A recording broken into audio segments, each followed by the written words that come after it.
काल आपण विवेक चूडामणी ग्रंथ विवेक चूडामणी श्लोक क्रमांक 162 पूर्ण झाला होता. 262 पूर्ण झाला होता. तर त्याचं पुन्हा एकदा थोडंसं मागे वळून पाहूया. म्हणजे काय आहे, जे सत्य तत्व भ्रांतीमुळे अनेक प्रकारचे भासते. नाम साधना करत राहा, नाम साधना करत राहा असं त्यांना सांगायचं. जसं इथे सांगितलंय, तू ते आहेस अशी भावना कर, ते तू आहेस अशी भावना कर, हरिमुखे म्हणा, हरिमुखे म्हणा, पुण्याची गणना कोण करी. त्याप्रमाणे जे सत्य तत्व भ्रांतीमुळे अनेक प्रकारचे भासते. परमात्मा एक आहे, पण हे वेगळेपणा जो दिसतोय तो भ्रांतीमुळे.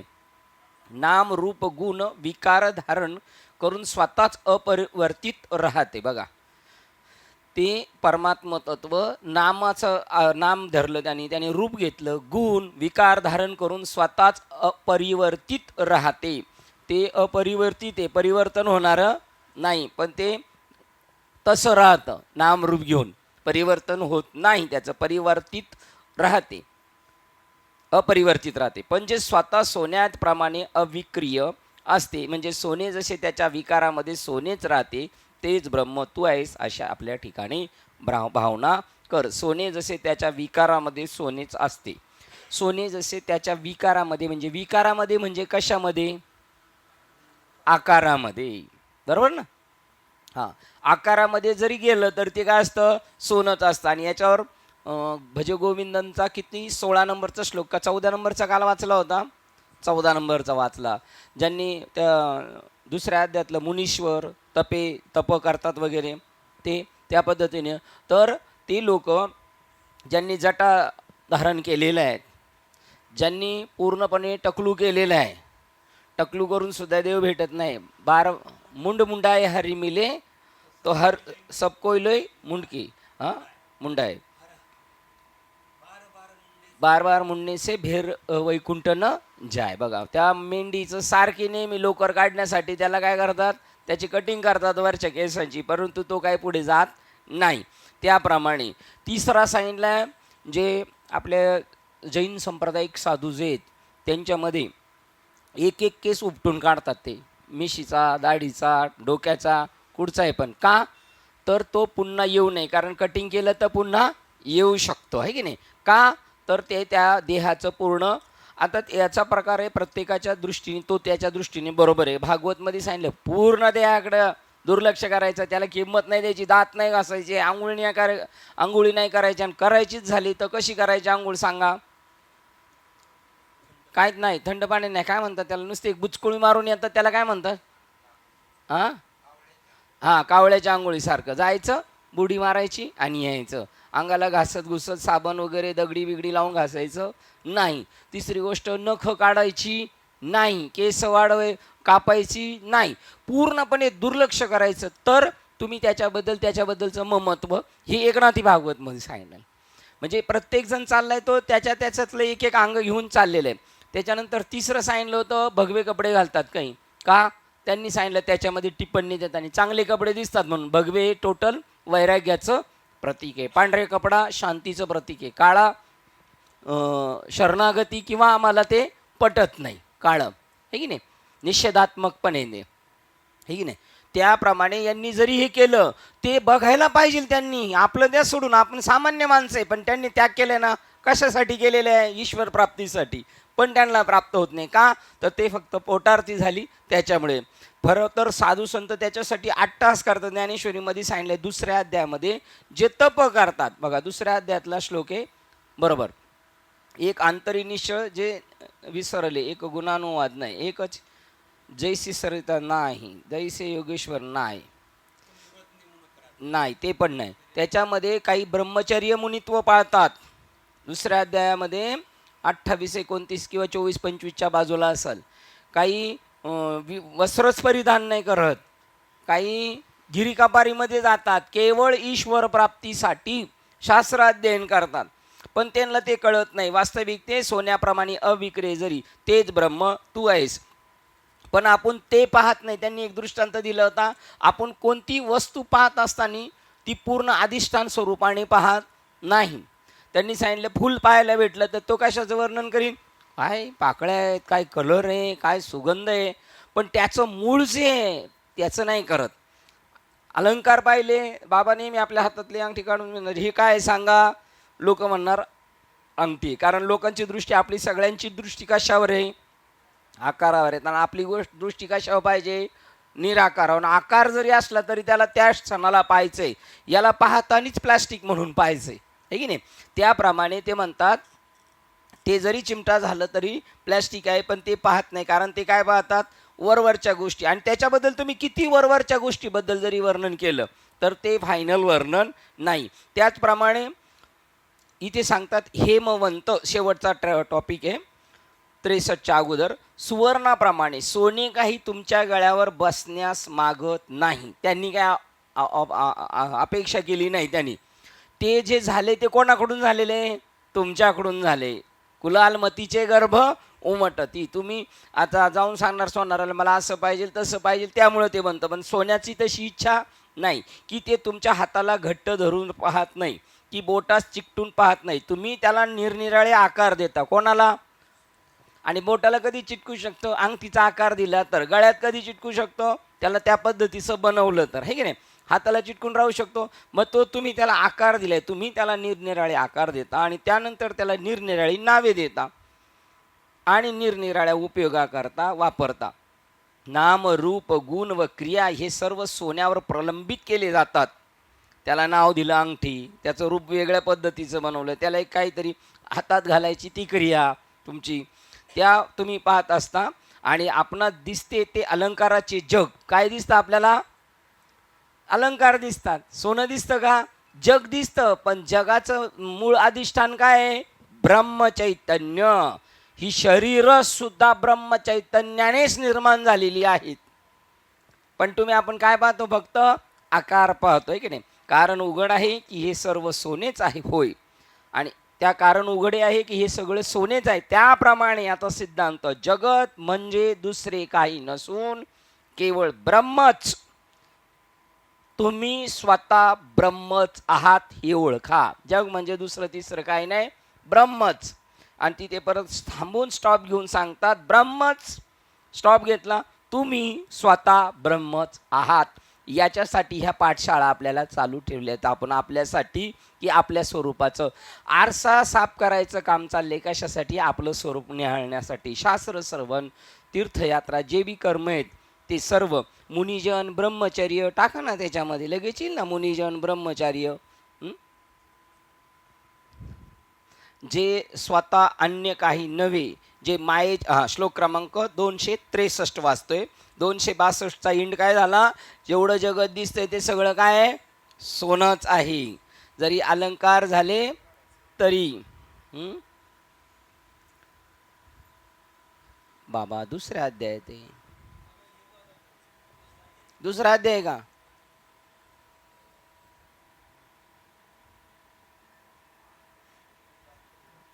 या राहू द्या.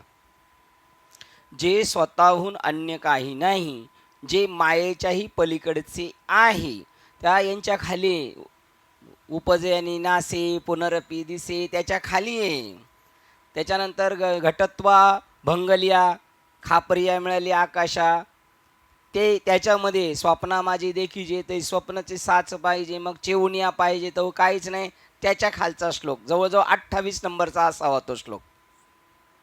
त्याच्या खालचा,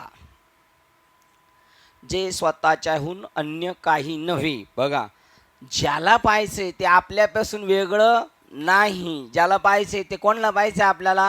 आपल्यालाच पाहिजे. स्वतःच्याहून अन्य काही नव्हे, जे मायेच्याही पलीकडचे आहे, दिसतंय त्याच्याही पलीकडचं आहे, जे त्याच्या कार्याहूनही विश्वाहूनही श्रेष्ठ असते. बघा 28 समजते भूते अलंकार आब्रपट आदी. बघा किती परफेक्ट सांगत होतो. 28 नंबर म्हणजे जे आधीचं जे काही नाही त्या तू हृदसी काय ते आविट पाहे चैतन्य एक. जयाची अतिची भोगित विषय त्याजिले संत. ज्याचा उपभोग घेण्यासाठी, ज्याला प्राप्त करण्यासाठी संतांनी काय केले? विषय टाकून दिलेले आहेत, आहे की नाही? त्याच्यानंतर ते काय म्हणतात? जया लागी विरक्त वनवासिये. जे वनवास स्वीकारतात विरक्त कशासाठी, त्याच्या प्राप्तीला आहे की नाही. जे समजते ये भूते जन्मादी अमूर्ते, मग पातली व्यक्ती ते जन्मलिया, ती क्षयासी जेत जाती ते निभ्रांत आनन होती, देख पूर्वस्थिती येती आपुलियास. सोनं मोडलं तरी आपलं अलंकार मोडले तरी सोनं स्वरूपात, आणि अलंकार सोन्याचा अलंकार झाले तरी ते तेच आहेत.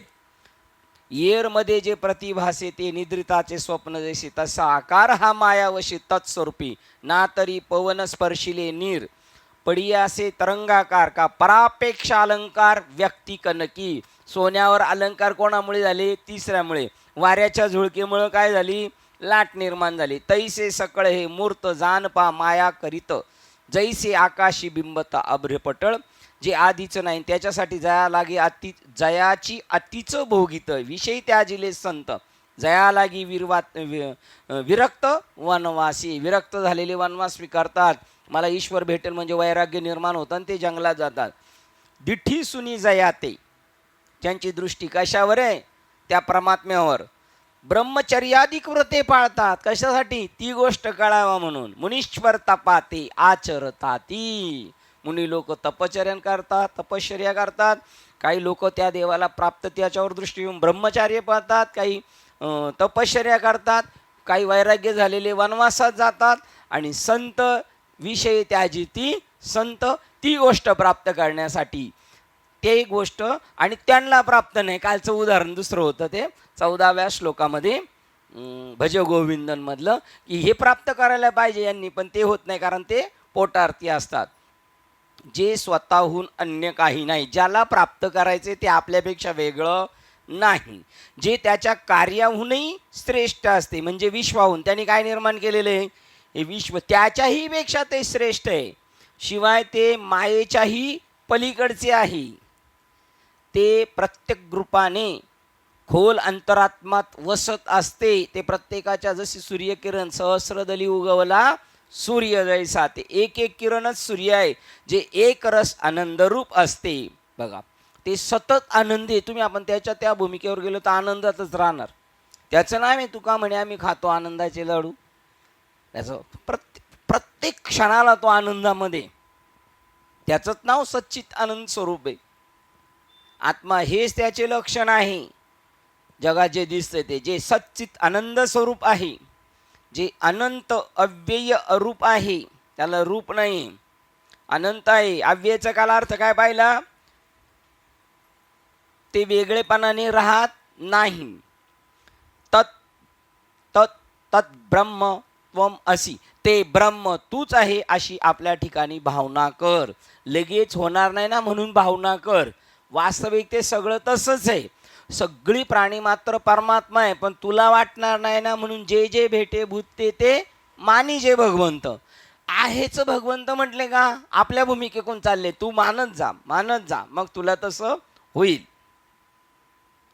छांदोग्य उपनिषदात अन्न परम ही बोलकी संज्ञा वापरलेली आहे. याचा अर्थ ज्याचे त्या विना परम कार्य नाही असे. बघा, त्या छांदोग्य उपनिषदात त्याच्याशिवाय दुसरं त्याचं कार्य, तो आणि कार्य दोघे मिळून काय तोच कार्य आहे. जसं त्या नारी है का सारी है, हाँ सारी के पीछे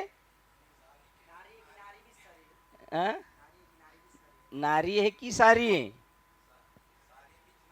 सारी बीच नारी आहे. कशाबद्दल सांगा बरं. हा काय ओढतात तेव्हा, दुःशासन ते साडी ओढत होता त्यावेळेला देव म्हटले मी पाहिजे तेवढे साडी देईल, परंतु ही साडी सोडली, ती साडी नेसताना ती वेगळी दिसायला नको म्हणून देवच साडी झाला. बघा बरं, त्या साडीमध्ये तो आणि साडी बी त्याच्यामुळे, त्या दोघांचं कार्य आणि कारण त्याचे ज्याचे त्या विना परम कार्य नाही असे एक. तद्दे तत् ब्रह्मम छंदोग्यमध्ये हा श्लोक आलेला आहे. बघा ते आपण पाहायला आणायला पाहिजे होतं, पण किती नंबरचा श्लोक आहे तो भेटला असता आपल्याला, काय हरकत नाही. पाहिला होतास तू नाही. परात्पर, पर म्हणजे परमोच्च. या ठिकाणी परमोच्च म्हणजे सूक्ष्म. कार्य हे स्थूल असल्याने सूक्ष्म हा शब्द ठिकाणी या ठिकाणी कारण निर्देश करण्याकरता वापरलेला आहे. बघा, परात्पर, पर म्हणजे परमोच्च, या ठिकाणी परमोच्च म्हणजे सूक्ष्म, कार्य हे स्थूल. बघा, जे आहे परमोच्च ते कसं सूक्ष्म आहे आणि कार्य जे आहे ते स्थूल आहे. साडी ही स्थूल आहे आणि त्याचं कारण जे आहे ते परमोच्च, परमात्मा सूक्ष्म आहे. हे कार्य हे स्थूल असल्याने सूक्ष्म हा शब्द या ठिकाणी निर्देशित करण्याकरता वापरला आहे. म्हणजे पर याचा अर्थ कार्याचे कारण. पर वासनांमुळे निर्माण होणारे शरीर, मन, बुद्धी, दृश्य, भावना, विचार आणि द्रष्टा, भावना, विचार या सर्वांचे कार्य म्हणजे जगत. हे सगळं दिसतंय. अंगठी बनवायला कारण काय आहे? वासना आहे. कोणाची वासना आहे? घालणाराची वासना आहे. अशा, आणि त्याचं मूळ कारण काय? सोने. अशा रीतीने पर म्हणजे माया आणि म्हणून परात्पर ते की जे मायेचीही कारण असते ते होय परात्पर सोयरा. एक अभंग आहे बघा, आहे ना, होय परात्पर सोयरा. पर म्हणजे माया आणि त्याच्या परात्पर म्हणजे त्याच्या पलीकडे त्याचं नाव परमात्मा. ते हे अपार स्वरूप माझे परात्पर. हा, जेथून अवतार कृष्णाधिक 11वा अध्याय 47 नंबरचा श्लोक आहे की नाही. त्याच्यामध्ये बघा सुरुवात पुन्हा, जे हे अपारा अपर परापर, हा स्वरूप माझे परात्पर म्हणजे मायेच्या पलीकडेच आहे. आणि तू जे पाहतोय ना, मला हे मायेचं स्वरूप पाहतोय. तो काय म्हणतो? कृष्णा, मला तुझं स्वरूप बरं वाटतंय, मला तुझ्याशीच बोलावं बसं वाटतं आणि हे विश्वात्मक मला भ्यालेलं आहे, मला ते नको. पण माझं हे जे दिसतंय ही माया पर आणि त्याच्या पलीकडे परात्पर आहे, ते माझं मूळ स्वरूप आहे. जेथून अवतार कृष्णाधिक. बघा, हा आहे ना, आहे त्यांनी सांगितलं जेथून अवतार कृष्णाधिक म्हणजे या स्वरूपातून ते येत असतात तिथं. आणि जे स्वरूप घेतात ते मायेचं घेऊन घेतात. मायेशिवाय, माया म्हणजे प्रकृती, तिच्याशिवाय परमात्म्याला काही कार्य करता येत नाही आणि तिला सुद्धा त्याच्याशिवाय काय करता येत नाही, त्याला सुद्धा तिच्याशिवाय काही करता येत नाही.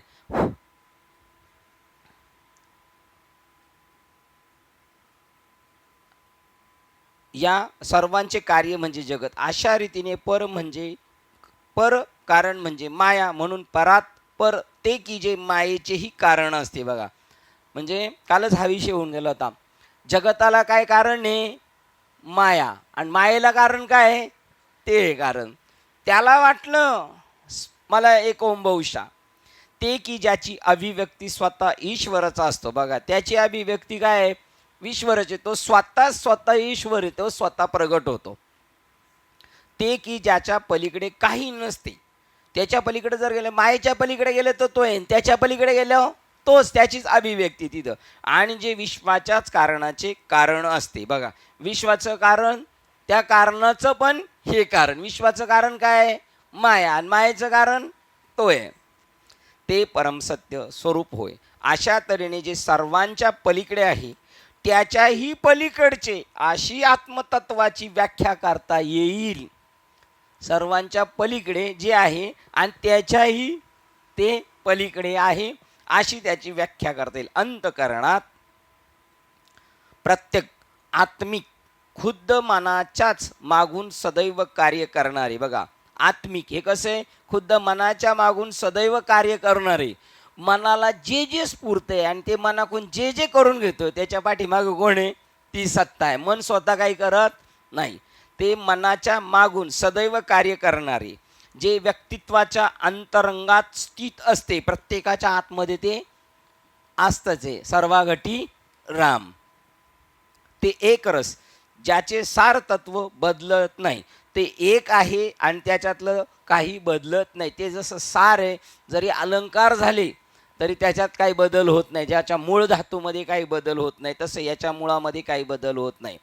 आनंददायी, अनंत स्वरूप नित्य असते. बघा, ते आनंददायी आहे. आता त्याचं स्वरूप चालल्यानंतर ते त्याचं स्वरूप चालले का कोणाचं स्वरूप चाललेलं आहे? आपलं स्वरूप झालेलं. ते आनंददायी आहे. अनंत स्वरूप नित्य असते. आपण कसे आहोत? नित्य आहोत. आणि आपण शरीराने कसे आहेत? मरणारे आहोत. आपण नित्याचा चार्ज घेतला पाहिजे. या इकडे या, वरती घ्या तुमच्या शेजारी. एक रस, त्याचे सार तत्व बदलत नाही. आनंददायी, अनंत स्वरूप नित्य असते. सत चित सुख अनंत. बघा, ते सत स्वरूप आहे, ते चित स्वरूप आहे, ते सुख स्वरूप आहे आणि अनंत आहे. उपनिषदामध्ये आत्मतत्वाचे निर्देशन सत असणे, चित्त, शुद्ध ज्ञान, सुख, आनंद. बघा, चित्त या शब्दाचा शुद्ध ज्ञानार्थ आहे की नाही. आणि म्हणून चित्त म्हणजेच शुद्ध ज्ञान, आणि त्यालाच काय म्हणतात? परमात्मा. चित्त म्हणजेच परमात्मा.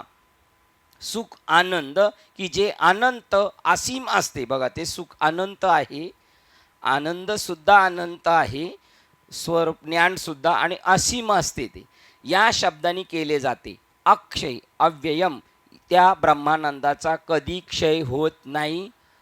दिधले अक्षय अभय दान. गा दिलं का नाही? अभय दिले म्हणजे आता काय घाबरायचं कारण राहिलेलं नाही. म्हणजे आता आपण काय घाबरत नाही. आणि कसं दिले? ते अभय अक्षय, कधीही क्षय होणार नाही असं दान दिलेलं आहे त्यांनी. ध्यान करीत असताना आपले लक्ष परमात्म्याकडे वेधावे म्हणून या सर्व संज्ञा जणू त्याच्याकडे वळलेली जितकी बाणाची टोके होत. तो असा आहे, तो तसा आहे, तो खूप असा आहे. म्हणजे मग काय होणार? आपल्याला त्याच्याविषयी काय वाटणार? ओढ लागणार. मग आपण त्याच्याकडं पाहणार आणि बारकाईने त्याच्यावर लक्ष ठेवणार. ध्यान करीत असताना आपले लक्ष परमात्म्याकडे वेधावे म्हणून या सर्व संज्ञा जणू त्याच्याकडे वळवलेली तितकी बाणाची टोके होत. त्या म्हणजे काही सत्यत्वाची व्याख्या नाही. हे सुद्धा तिथपर्यंत घेऊन गेलेलं आहे. ते म्हणजे फायनल नाही. ते जेव्हा कळेल ना फायनल, तेव्हा हे सगळं काय राहणार? अलीकडे राहणार. आणि परात्पर, तुम्ही सगळ्याच्या, आपण सर्वांच्या पलीकडचे आहोत. हे सगळे जगत, मायवी जगतातली ही वर्णनं आहेत. ही सगळी वर्णनं कशी चाललेली आहेत? पण आजूबाजूची सांगितलेली. आकाशासारखं आहे म्हणजे आकाश नाही, व्यापक आहे आकाश. वारासारखं आहे म्हणजे जवळ आहे, त्याच्या जवळ चाललेला आहेस तू, म्हणजे व्यापकत्वाच्या तिकडे चाललेला आहेस. त्या जे निर्गुण निराकार, जे सत्य स्वरूप साचार, जे परेहून परात्पर,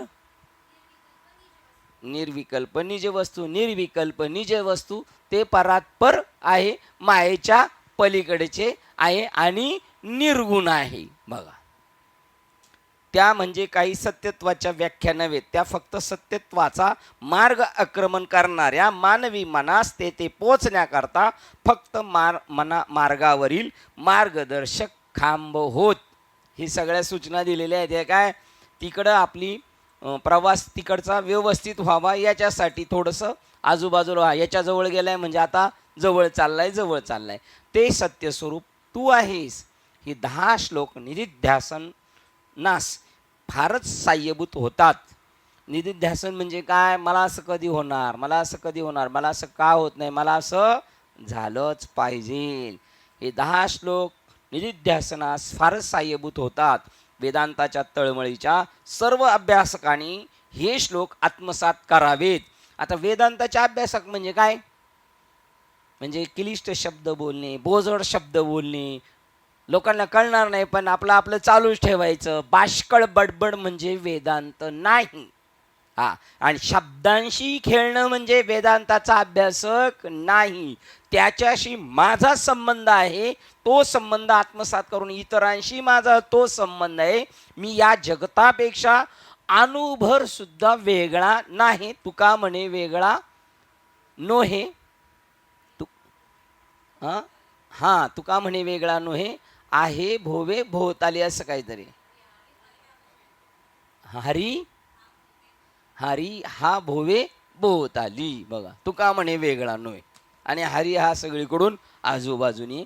हे समजणं म्हणजे वेदांताच्या तळमळीच्या सर्व अभ्यासकांनी हा श्लोक आत्मसात करावी. म्हणजे आता आपण तर काय वेदांताचे अभ्यासक नाही. वेदांताचा अभ्यासक म्हणजे काय? अजून एक जवळ आलो, एक वेदांताचार्यले फडफड करत होते तुकाराम महाराजांच्या काळात.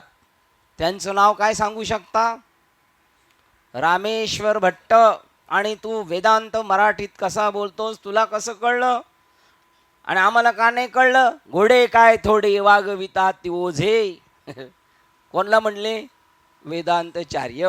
घोडे काय थोडे वागवितात ओझे, भावे विन तैसे पाठांतर. अजून काय बोलले? तुला हा अधिकार कोणी दिला? तू हे कसं काय बोलतो? तुला कसं काय कळलं? वेदाचा तो अर्थ आम्हासीचं ठाव आणि येरांनी वाहवा भार माता. म्हणजे ज्याला प्रश्न विचारलाय फक्त ते डायरेक्ट असं म्हणले नाही तुम्ही वाहवा, आम्हाला ठाव आहे, बाकीच्यांनी भार वाहवा. तुला काय येतं याच्यातल्या? सांग बरं, कोणती रुची ती, कोणता श्लोक येतोय सांग. वेद आम्हावरी रुसून गेला, आम्ही धरले त्याच्या बाला कंठी, आम्ही त्याला मुळाला पाहिलेलं आहे.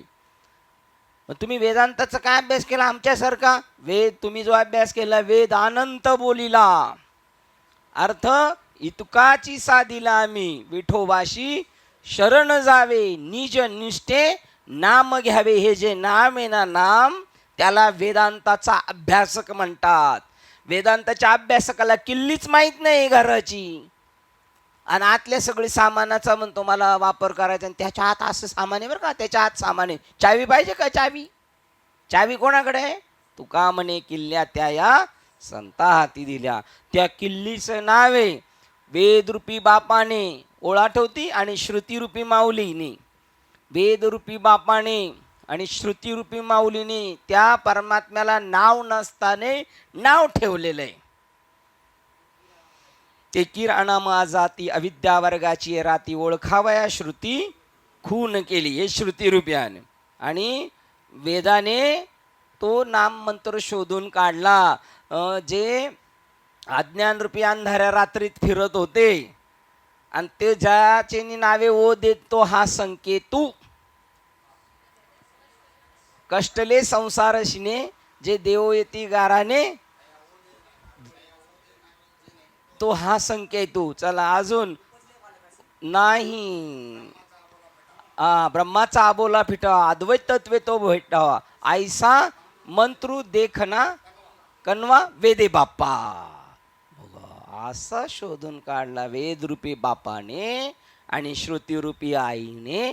ते नाम मंत्र शोधून काढलंय, त्याला वेदांताचा अभ्यासक म्हणतात. तो मंत्र खोलायचा, उघडा आणि खोला आणि जाना, त्याच्याशी समरस व्हा. त्याचं नाव वेदांताचा अभ्यासक. वेदांताच्या तळमळीच्या सर्व अभ्यासकाने हे श्लोक आत्मसात करावे आणि ध्यान प्रक्रियेत विकसन पावावे. त्याच्यामध्ये आपलं पुढची स्टेप, एक एक पायरी पुढं मार्गक्रमण करावी. वेदे बहुत भेद सुचिले, वेद बहुत बोलिले, विविध भेद सुचविले. तरी आपुले हिते आपण त्याची घेवावी. बघा इकडनं त्याच्यातलं. अरे विहिरीमध्ये पाणी भरपूर आहे, पण जेवढं प्यायचं तेवढंच प्यायचं. रात्रीचा मुक्काम केला आणि सकाळी उठल्यावर सगळेच रस्ते दिसले म्हणून सगळ्याच रस्त्याने पळायचं नाही. हे सायरा वायरा सगळीकडं पळत, कुठं गेलं का तिथंच जातो. जा कुठं गेल्यावर तिथंच जाईल, जाऊ दे. त्याच्या तैसे ते ज्ञानी जे होती ते वेदार्थात विवरती, मग अपेक्षित स्वीकारती शाश्वत दे. त्याला सुद्धा उपणायचंय, उपणलं नाही तर तो जर अहंकार करायला लागला तर तो बी वायाच गेला. मग कनु सांडून उपनीला कोंडा जैसा. अर्जुना, वेद विदू जरी झाला, स्वतः प्रत्यक्ष वेद जरी माझ्याबद्दल बोलत असेल, पण माते नेनता, आता त्याच्या अभ्यासकाचं काय घ्यायचं? तो जर तसा जर झाला तर. म्हणून शब्दांशी छल करणं म्हणजे वेदांताचा अभ्यासक होत नाही. आणि संप्रदायाचे वारकरी संप्रदाय हा वेदांताचा अभ्यासक आहे, आणि त्याचंच नाव भक्ती आहे. त्याच्याबद्दल अनन्यत्व, त्याचं नाव भक्ती आहे. नाही ज्याची भक्ती ते पतित अभक्त, विभक्त अभक्त, जे त्याच्याशी एकरूप नाहीत ना. आणि वेदांत त्याला जोडतो आणि भक्ती सुद्धा त्याला जोडते, आणि ही दोन्ही मिळून एक आहे. बघा श्लोक क्रमांक 264 वाचतोय. श्रुती ग्रंथातील युक्तिवादाने वरील प्रमाणे जो विचार सांगितला त्याप्रमाणे सत्यतत्वाचा अर्थ, त्याप्रमाणे सत्यतत्वावर आपल्या हृदयात वास करणाऱ्या प्रज्ञेने चिंतन केले पाहिजे. पहा, बुद्धी गेली मागे, आता मन बी गेलं मागं. तिला नाटकी आहे, ते आता घडीत असं म्हणल, घडीत असं म्हणल. मन त्या मनाच्या नादी नाही लागायचं, ते लबाडेल. पण त्याला चुचकारून आलं हाताशी तर काम करायचं आहे. ते घडीत म्हणल सत्संग बरा आहे, घडीत म्हणल नाही बरा म्हणणार ते. त्यामुळं कशाने त्याला प्राप्त करायचं आहे? हृदयात वास करणाऱ्या प्रज्ञेने चिंतन केले पाहिजे. आता किती जवळ गेला तो, प्रज्ञानम ब्रह्म, अगदी निकट गेलाय तो. आता मोक्ष रेखे आला, आता भाग्य विनटला, तिथपर्यंत पोहोचला. हे बुद्धीचे तारे आपले इकडंच आहेत. किती जणांनी अनुभव घेतलेले आणि किती जणांना कळालंय ते. कळणं सोपं नाही, कळणं सोपं नाही. किती जणांनी घेतलं आणि किती जणांनी कळालंय त्यांना. पण ठीक आहे, तरी पण ते म्हणतात चला सगळे निघालेत ना, यांना घेऊन जाऊ जत्रेला आपण. आणि एखादं शेवटी म्हणतो अहो मला पण यायचं, काठीनं घोंगडं घेऊ द्या गिर आणि मला बी जत्रेला येऊ द्या. मग ते बी आता हे काही कसे काय आले, काही जत्रेतले पण आहेत ना, आहे की नाही. सगळेच काय तेवढे दर्दी नाही आहेत. दर्दी कशाला म्हणतात माहिती का? पाणी पाणी पाणी, तो म्हणला पाणी नाही, बदामी हलवा देतो तुला. म्हणेल चालेल काय तो? मग लाडू देतो, लाडू. काय म्हणेल तो? बदामी हलवा घेऊन गेला तर तो काय म्हणेल? पाणी. उलट त्यावेळेला बदामी हलवा दिला तर ते मरल कदाचित, घशात अजून सुका पडलेला आहे, मरून जाईल ते. त्याला जे पाहिजे ते दिलं पाहिजे, तो त्याच्यासाठीच तडफडल.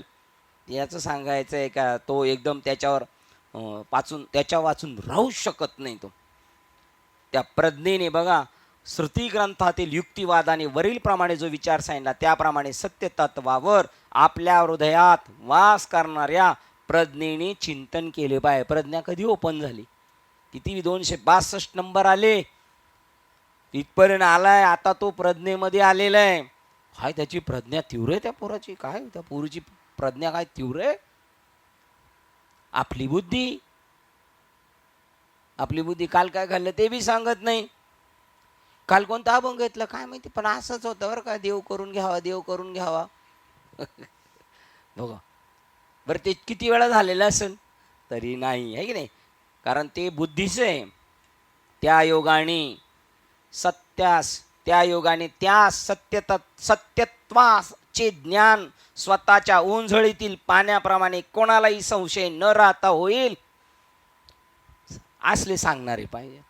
बघा होणार 100%. ओंझळीत पाणी घेतलं ना, विहिरीतून भरून, नदीतून भरून, पाटातून, ते जसं दाखवतंय ते बघ, पाणी उचललं मी, तसा आत्मा उचलला आणि घेतला डोक्यावर कडीवरी असं प्रमाणे. हरी उचलला, हा उचललेला कमळापती. हा बघा, तो उचलू शकतो त्या प्रज्ञेतून. ते म्हणतात तिथपर्यंत पोहोचल्यानंतर कुठे गेलो. हा त्याला ज्ञानेश्वर महाराज म्हणतात करतळी आवळे तैसा हरी.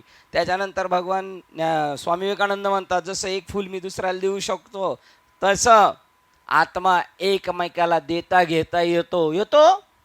देव देतो, देव घ्या कोणी. म्हणजे काय झालं, पंढरपूरला गेले आणि पाठीभर देवाच्या मूर्ती घेऊन आलेत. असे हुशार आहेत काही. देव बरोबरच आहे आमच्या म्हणले. कुठे आहे? पिशवी. ते ठीक आहे, सुरुवात ठीक आहे, पण त्यांनी धर्म सांगायचा विचार नाही करायचा. त्यांनी पहिली आपली सोडवणूक करून घ्यायची. कशालाही काही नाही म्हणायचं. मूर्ती वाटणं म्हणजे देव घ्या कोणी नाही. त्याप्रमाणे ते म्हणतात ते शुद्ध. कुठे आलो होतो आपण? इकडच्या याच्यावर आलो होतो बघा. त्या योगाने मग तुम्ही निसंशय व्हाल. आपल्याला पाणीच भेटलंय, आता कोण काही म्हटलं, आता कोणी काय म्हणू द्या बरं आपल्याला. त्यांच्या काय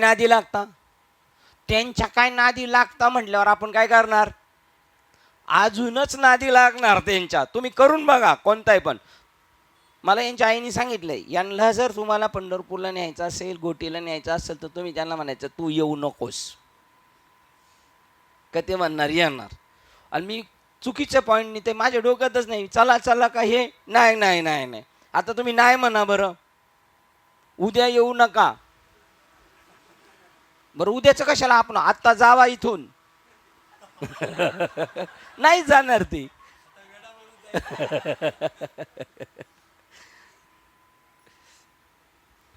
त्याच्या योगाने सत्यत्वाचे, प्रज्ञेच्या योगाने सत्यत्वाचे ज्ञान होते. एक एक एक एक पॉईंट जवळ गेलेलं आपण. स्वतःच्या ओंजळीतील पाण्याप्रमाणे कोणताही संशय न राहता होईल. एका जनार्दनी न घ्यावा संशय, निश्चयशी होय हरिरूप. असं एखाद्या कीर्तनात सप्त्यात असा एखादा महात्मा येऊ द्या आणि तो म्हणे 100% ईश्वर तत्व भेटल, बाकीच्या सानला तीच कामं. ते सोपं आहे का? कोणाचं काय ऐकायचं नाही, हे कलियुग आहे. आणि मी ते खालचं आहे ना, पण त्याला नाथबाबा म्हणतात, यांनी सहांनी जरी काय सांगितलं तर एका जनार्दनी न घ्यावा संशय, तो निश्चयशी होय हरिरूप तू. आणि जो जाणार त्याला हे असं बोलणार, असं बोललं का समजायचं आपण योग्य दिशेला चाललोय. आणि जर कोण नाही म्हटलं तो एवढा तो स्पीड घेणार नाही. तुम्ही तिकडे गेले, तुम्ही तिकडं काय गेले, बरं गेले तर गेले, आता त्यांच्या नादी लागू नका, असं म्हटलंच पाहिजे. असं जर नाही म्हटलं का समजायचं आपली कोणी दखल घेतली नाही ना, आपण तेवढा स्पीड घेऊ शकत नाही. नाही म्हटल्यानंतर माणूस करणार, कर म्हणल्यावर करणार नाही.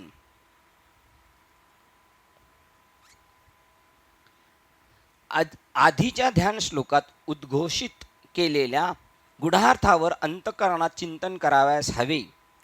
काय आधीच्या श्लोकात काय सांगितलंय, चिंतन करायला सांगितले. हां, तुम्ही ध्यान करत राहता, त्याचं स्वरूप काय आहे, ते कसं आहे, ते सोनंच काय, अलंकार झालेले ना, अलंकारच काय आहे, सोनं आहे, असं तुम्ही त्याच्यावर ध्यान ठेवा. त्यावेळेला ते कोणतं ज्ञान आहे? अंगठी, अंगठी सोनं हरवलं बघा. आणि अंगठी का दागिने हरवले, दागिने हरवले का सोनं हरवले म्हणतात, काय म्हणतात? दागिने हरवले. दागिने हरवले बुद्धी बोलते, आणि सोनं हरवलं प्रज्ञा बोलते. मी ब्रह्म आहे आणि ते ब्रह्म आहे असं म्हणलं तर लवकर ऐक येऊ शकतं. हे डोक्यात ठेवून आधीच्या ध्यान श्लोकात उद्घोषित केलेल्या गुढार्थावर अंतःकरणात चिंतन करावयास हवी. श्रुती ग्रंथांना धरून व्यक्तिवाद करण्यास प्रशिक्षण केलेल्या बुद्धीने आपल्या अंतःकरणात त्याची अनुभूती घेण्यासाठी विचारपूर्वक भावना करा. प्रथित युक्तिभी हा शब्द प्रयोग या ठिकाणी म्हणून वापरला आहे. ज्या श्रुती ग्रंथांनी व्यक्तिवाद केलेल्या युक्तिवाद पाहिजे होतं, पण व्यक्तिवाद करण्यास प्रशिक्षण केलेल्या बुद्धीने, ठीक आहे, तिकडे पण व्यक्तिवादच आहे ना. तर त्याच्यामध्ये जे त्यांनी सांगितले त्याच्यावर तुम्ही आपण काय केलं पाहिजे, विचारपूर्वक भावना करून अनुभूती घेण्यासाठी आटोकाट प्रयत्न केला पाहिजे. शब्दप्रयोग या ठिकाणी म्हणून वापरला आहे. प्रत्येक शास्त्राची विश्लेषणाची स्वतःची अशी पद्धती असते आणि त्या शास्त्राचा अभ्यासक केवळ विषयाचे विश्लेषण कसे करावे हे जाणतो. बघा, प्रत्येकाचा अभ्यास आहे, प्रत्येकाचं सोडवण्याची पद्धत वेगळी, गणित सोडवण्याची किंवा ग्रंथ सांगण्याची किंवा आपल्याला शिकवणारा एक भौतिकशास्त्र शिकवणारा आहे ना, ते जर आपल्याला वेगवेगळे टीचर असले तर त्यांची एक प्रत्येकाची डब वेगळे, पण सांगायचे मात्र त्यांना तेच ज्ञान सांगायचे.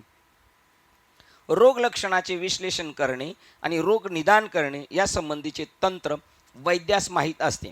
तसेच आपला व्यवसाय सुरू करण्याच्या पूर्वी एखाद्या वकिलास दुसऱ्या तज्ज्ञ वकिलाच्या बरोबर आणि त्याच्या देशाच्या कायदे कानूनच्या संदर्भात उमेदवारी करून त्यावर प्रभुत्व मिळवणे जरुरीचे असते. तर्कशुद्ध विचार करण्याच्या तंत्रामध्ये संस्कारित झालेली प्रज्ञाच केवळ ब्रह्मविद्येच्या शास्त्रात सत्यत्वाची शंका विरहित अनुभूती घेऊ शकते. बघा, ज्याला जो विषय शिकवायचा आहे त्याच्यात त्यांनी काय केली पाहिजे, PhD केली पाहिजे. थोडक्यात त्याला शिकवता कशी पद्धती, त्याची मेथड काय ती त्याला कळाली पाहिजे. इकडे रोगाचं निदान करायचं, त्याचं विश्लेषण करायचं, तर त्या तंत्रज्ञानाला, त्या वैद्याला बरोबर ते कळालं पाहिजे, निदान झालं पाहिजे. नंबर 3चं उदाहरण सांगितलं त्यांनी, व्यवसाय करण्यापूर्वी त्याला त्याचं थोडं पाहिजे, समजा तुम्हाला आपल्याला एखाद्या धंद्यात उतरायचं तर त्याचं थोडंसं बेसिक ज्ञान पाहिजे आहे की नाही. त्याच्यानंतर वकिलीचा अभ्यास करायचा तर ज्येष्ठ वकिलाबरोबर आणि तिथल्या कायद्याच्या पुस्तकांचा त्याच्याकडून अभ्यास झाला पाहिजे, तिथल्या देशातले कायदे कानून काय त्याप्रमाणे, म्हणजे त्याला थोडंसं तरी त्याच्यातलं अवगत झालेलं पाहिजे केलेली आहे. त्याप्रमाणे तर्कशुद्ध विचार करण्याच्या तंत्रामध्ये आता याला कळालं ना, सिनियर बरोबर राहिलं वकिलीचा अभ्यास करणारा, परत तिथल्या देशाचं काय बनवलेले आहेत कायदे कानून हे त्याला कळाले म्हणल्यानंतर तो आता पुढच्या दालनात सहज जाऊ शकतो. त्याप्रमाणे तर्कशुद्ध विचार करणाऱ्या तंत्रामध्ये संस्कारित झालेली प्रज्ञाच केवळ ब्रह्मविद्येच्या शास्त्रात सत्यतत्वाची शंकाविरहित अनुभूती घेऊ शकते. किती अशी लोक आहेत घेतलाय अनुग्रह पण शंका गेलेल्या नाहीत. नाही मिळणार, मिळूनही कळणार नाही, मग ते मिळालं पण कळणार नाही. त्या शास्त्रात शंका विरहित अनुभूती येऊ शकते कधी, प्रज्ञेच्या साह्याने जर आपण गेलो तर. आपल्या ओंजळीत चमचाभर पाणी घेतल्यास जसे एखाद्यास त्याबद्दल यत्किंचित संदेह राहत नाही तसे मी पाहिला आनंदाचा नंदन हो तो अरे श्री हरी पाहिला डोळेवरी. आपण देव पाहावयास गेलो होते ते देवची होऊन ठेवलो कोण वाच तुकाराम बाबा. बघा ते पूर्ण नाही झाले पण लिंक सापडली त्यांना. आणि तुका म्हणे शेवटचं काय त्याचं, तुका म्हणे पुढचा वाक्य काय सांगता येईल, असू दे चला नाही सापडणार लगेच. त्याबद्दल यत्किंचित संदेह राहणार नाही किंवा संदेहाच्या सुटल्या गाठी झालो पोटी शीतल. त्याप्रमाणे अशा साक्षात स्वात्म अनुभूतीनेच तू संशयातीत. बघा अशी साक्षात अनुभूती आली तरच तो निसंशय हो मी पाणी प्राप्त केले हे बघा. त्याप्रमाणे मी ईश्वर तत्वाचा थोडासा झटका घेतला, अनुभव घेतला. अशा साक्षात स्वात्म अनुभूतीनेच तू संशयातीत व खेदातीत आत्मतत्वाच्या साक्षात्काराच्या अवस्थेत पोच असे श्री शंकराचार्य म्हणतात. बघा अख्खी ज्ञानेश्वरी आत्मज्ञानाने गोमटी आहे. ब्रह्मज्ञानाने गोमटी ते हे माय भावाक्षराची गाठी ब्रह्मज्ञानाने गोमटी ते हे माय ज्ञानेश्वरी संत जनाची माहेश्वरी. बघा ती अशी ती पूर्ण गोमटी आहे त्याच्यामध्ये, पण आपल्याला एंट्री सापडली पाहिजे ना. बघा एक अजून एक प्रमाण होतं त्यांनी हे याच्यामध्ये आल्यामुळे गेलं तर एक एक अक्षरात आहे माझा रमाकांत. सगळी ती आत्मज्ञानाची पेट आहे, पण जर तुमचा जर तिच्यावर संशय राहिला तर मिळून उपयोग नाही. म्हणून एका जनार्दनी संशय सांडोणी दृढ धरी मणी ज्ञानेश्वरी. बघा ती ज्ञानेश्वरी म्हणजे काय, तिच्यावर जर संशय जर नाही ठेवला विश्वास ठेवला तर तुका म्हणे ज्ञानेश्वरी. आणि आत्मपदीची सोयरी, ती आत्मपदाशी आपला स्वैर संबंध घडवून आणू शकते अशी ज्ञानेश्वरी. तसं तुम्ही जर स्वात्मानुभूतीने, आणि त्याच्यासाठी म्हणतात एक तरी ओवी अनुभव. ज्याला अनुभव आला ना तो मागे हटणारच नाही, अनुभव नाही आला त्याचं काही खरं नाही. आणि मग तू त्याच्यामध्ये स्वतः थोडा अनुभव घे. बघा इथे थोडा अनुभव दिला त्याला. अशा साक्षात स्वानुभूतीनेच तू संशयातीत आणि खेदातीत आत्मतत्वाच्या साक्षात्काराच्या अवस्थेपर्यंत पोहोच असे श्री शंकराचार्य म्हणतात. अशा जर लिंक निघाला असतं तू तिथे पोहोचशील. श्लोक क्रमांक 265. या शरीर इंद्रिये प्राण अहंकाराधिक कार्यकारण संघातून स्वबोधात मात्रम आपल्यातील शुद्ध आत्मतत्वाचे दृश्य संबंधित असे चित्त आनंद रूप ज्ञान झाल्यावर बघा मग तुला कसं होणार. बघा हे सगळ्या आता सगळ्या शरीराने सुद्धा तू ब्रह्मरूप होशील. या शरीर इंद्रिये प्राण अहंकाराधिक कार्यकारण असे कार्यकारण संघातून, हे काय सगळं 36 तत्वाचा हा काय आहे संघ आहे. आपल्यातील शुद्ध आत्मतत्वाचे असे चित्त आनंदरूप ज्ञान झाल्यावर आपल्यातील शुद्ध आत्म या प्रत्येक 36 तत्वामध्ये त्याचा अंश आहे, ते मूळ आहे त्याच्यामध्ये. आणि हे वरवर दिसतंय. त्या संघातून तुला जर कळालं आपल्यातील शुद्ध आत्मतत्वाचे असे दृश्य संबंध रहित बघा. आणि हे शरीर कसं आहे, दृश्यातच आहे, तरी पण त्याच्या संबंधाच्या रहित. या जगात आपण राहतो पण काहींच्या रहित आहे आणि काहींच्या सहित आहे. तसं याच्यात राहून याच्या रहित राहायचंय. सर्व सैन्य संगतात राजाचे ज्ञान होते तसे सर्व सैन्य संघातात राजाचे ज्ञान होते तसे. बघा, सगळी सैनिक आहेत आणि त्या सैनिकामध्ये एक वेगळा आहे राजा, पण तो राजाच्या बळावर सगळे सैनिक कार्य करतात. मग त्यांच्यामध्ये तो राजा आपल्याला दिसू शकतो. प्रत्येक सैनिकामध्ये हे सैनिक आहेत, हे सैनिक आहेत याचा अर्थ त्यांचा कोणतरी एक राजा आहे. मग त्या सैनिकामध्येच काय सुप्त स्थितीमध्ये राजा आहे, तसं या संघातामध्ये तो परमात्मा आहे.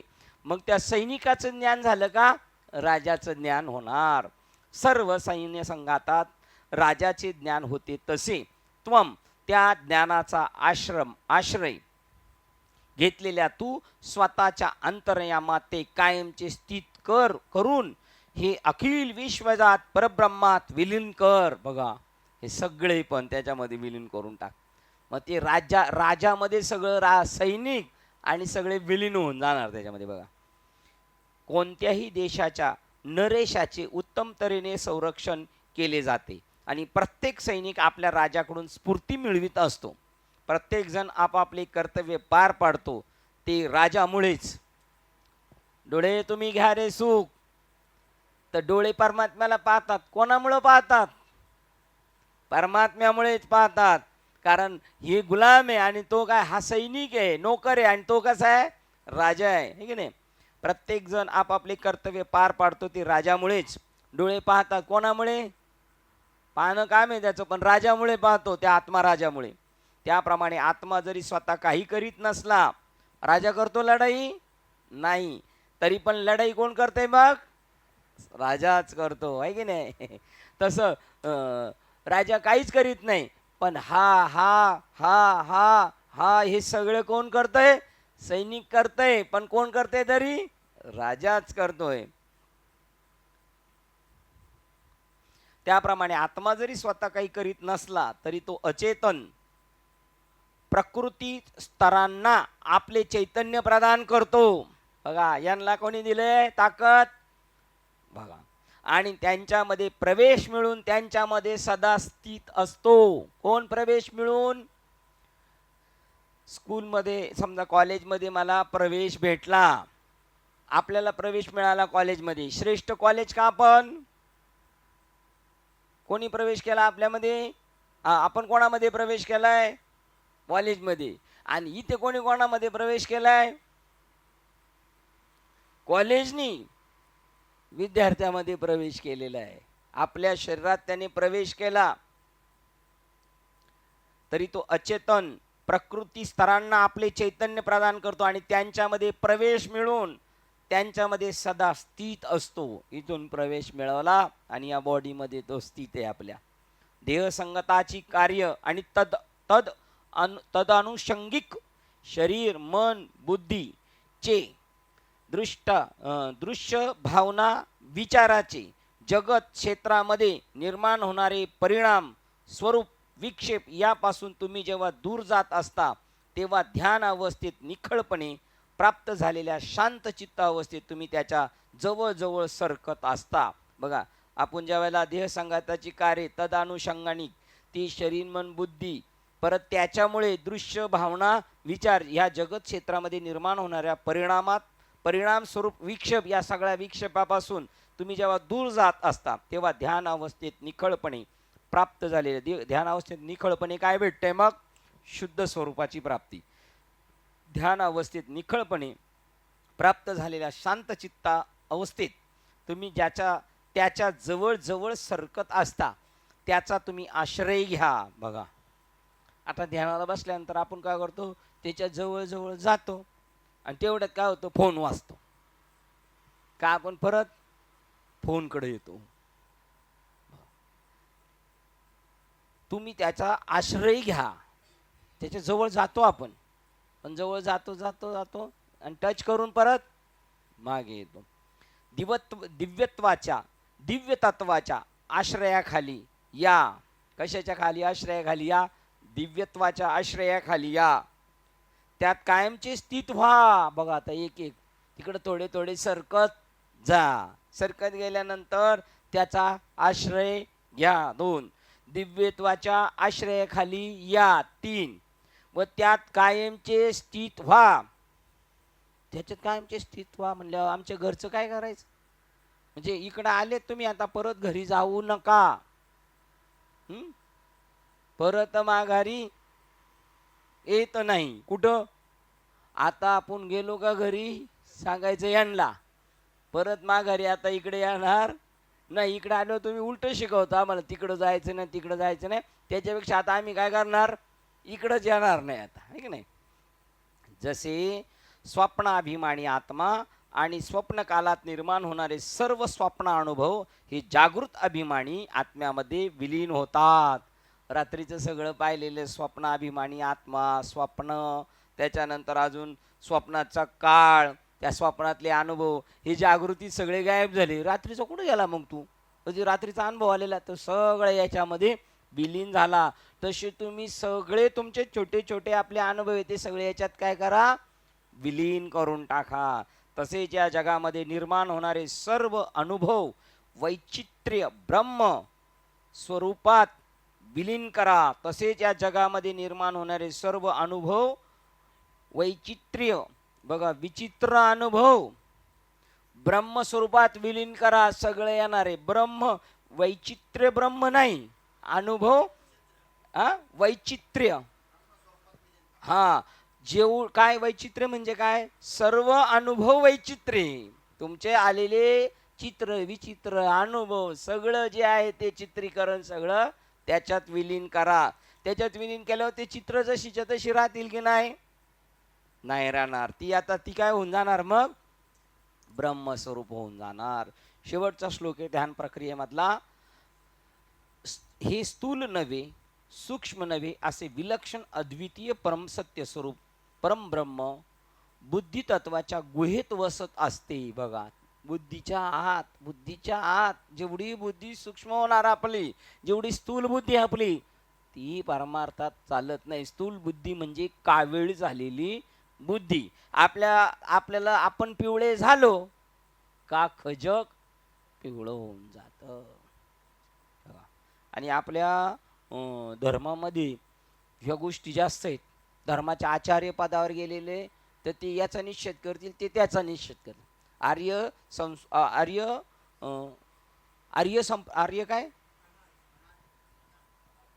आर्य समाज, त्यांचं एक प्रवचन ऐकलं. त्यांनी पिवळे बाबांना डायरेक्ट हेच करून टाकलं, डोक्यातून काढून टाकलं. राधा. अरे उद्देश काय त्यांचा? असं घुलून त्यांना तिथपर्यंत न्यायचंय. पण ते म्हणले त्याच्यामुळे ही लोक ऑब्जेक्शन घेतात ना, राधा तुमचा देवच राधेच्या मागं लागलाय आणि तुम्ही पण तसेच. जेवढी बुद्धी स्थूल झाली पाहिजे. जे व्यासपीठ धारक आहे ना, त्यांची सुद्धा बुद्धी स्थिर नाहीये, अस्थिर आहे. म्हणून भेद आहेत. बुद्धी स्थूल आहे, सूक्ष्म झाली ना तर उपाधीतलं गुप्त चैतन्य बघतील. बुद्धी स्थूल आहे, काय वेळ झालेलं जग सगळं कसं दिसणार? पिवळं दिसणार. ते म्हणतात बघा, म्हणून आपण अंतर्गुह्यत गेलं पाहिजे. अंतर्गुह्यत गेलेल्याचे परिणाम आहे. तुकाराम महाराजांच्या अंगावर गरम पाणी टाकलं, गाथा बुडून द्यायला लावला.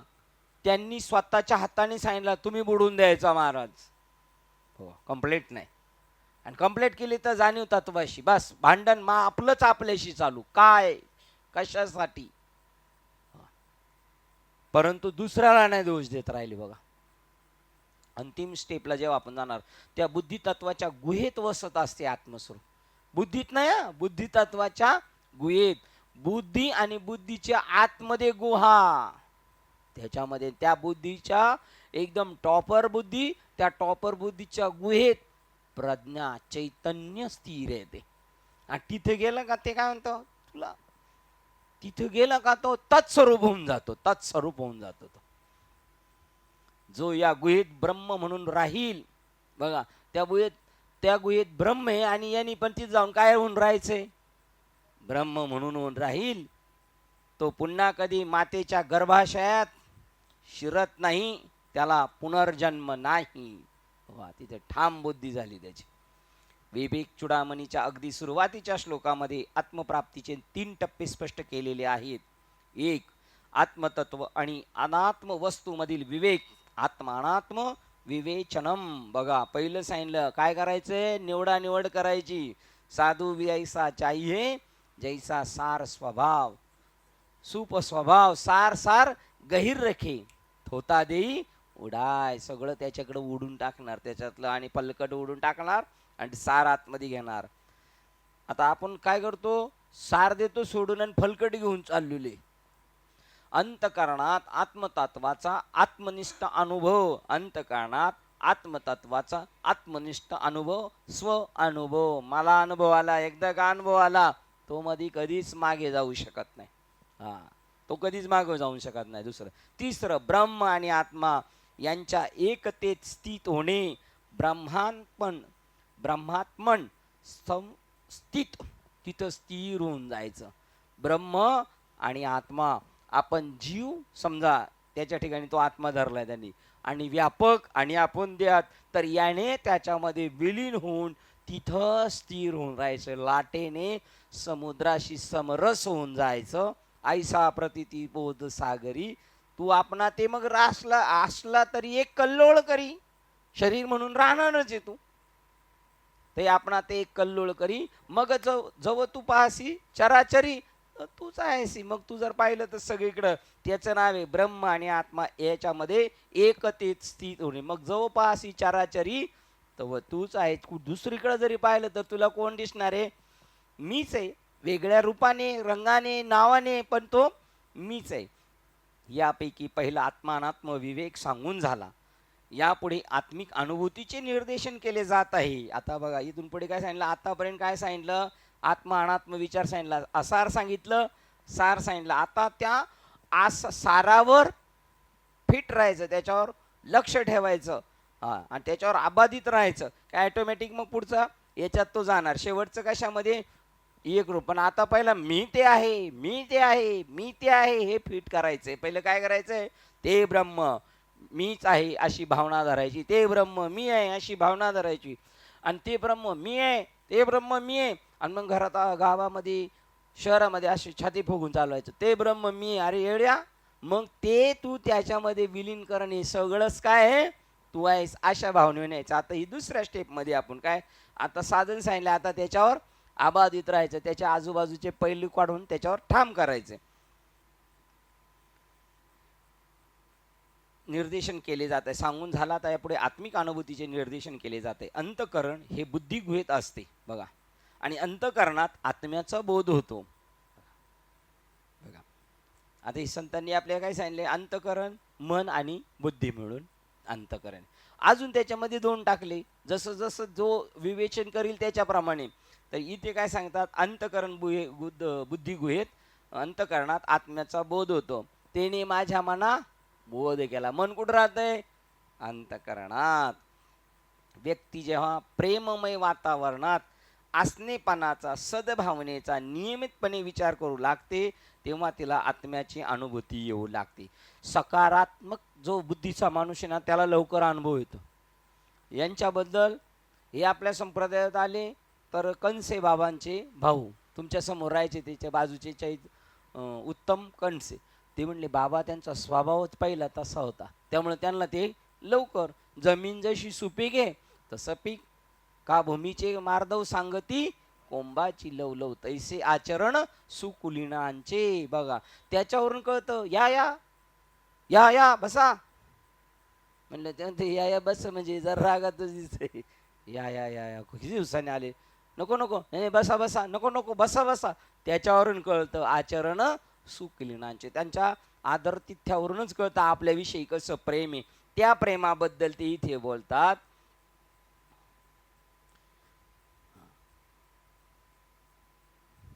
कुठे गेले प्रेम. हा बघा, दुसरं आत्म्याचा बोध होतो. व्यक्ती जेव्हा प्रेममय वातावरणात, कोणता, त्या ईश्वर स्वरूप प्रेममय वातावरणात राहतो. प्रेमानंद महाराजांची क्लिप पाहताना सुद्धा आपली भावना कशी स्वरूप होती, प्रेमरूपच होऊन जाते. जेव्हा प्रेममय वातावरणात असणेपणाचा, मी आहे सद्भावनेचा, सकारात्मक वृत्तीचा नियमितपणे विचार करू लागेल तेव्हा तिला, त्या बुद्धीला आत्म्याची अनुभूती येऊ लागते. प्राज्ञबुद्धीला हृदय गुहेत स्थित असलेले हे आत्मतत्व स्थूल आणि सूक्ष्म याहून काहीसे वेगळे असते. ते परब्रह्म असून अद्वय असते. जो ध्यानमग्नतेत या हृदय गुहेत प्रवेश करतो, कोण? ध्यानमग्न अवस्थेत तो त्याच्यामध्ये प्रवेश करू शकतो. नुसतं ध्यानात नाही, ध्यानात काय झाला पाहिजे? मग्न झाला पाहिजे. ध्यानात असा मग्न होतो तर बाबांनी सांगितले, एक मनुष्य आपल्यातलाच आहे, ध्यानधारणा करीत बसला तर त्याला तो नाथबाबांच्या याच्यावर जसा मुखपुष्ठावर भागवतावर फोटो आहे ना, तसंच समजा आता आम्ही दोघं जण गेलो आणि हे म्हणले मी जातो पुढे चिंतनाला, तुम्ही या डोंगरावर, आणि हे जाऊन बसले झाडाच्या खाली आणि चिंतनाला बसल्यानंतर यांची अशी मुद्रा लागल्यानंतर तो संरक्षण करायला येऊन बसला. कोणी टच नाही केलं पाहिजे, नाही तर महाराज गाळ आहेत, मग मी असल्यावर येणार नाही कोण. आणि मी मागून गेलो, म्हणलं हर आता यांचं काम संपलं. मग जे पळून गेलो आणि यांना नंतर सांगितलं. मग मी तर नाहीच बसलो परत, पण यांनी बी सोडून दिलं. पण ते ध्यान मग्न तेच गेलं पाहिजे, म्हणून आपण विसरून गेलो पाहिजे त्याच्या ध्यान.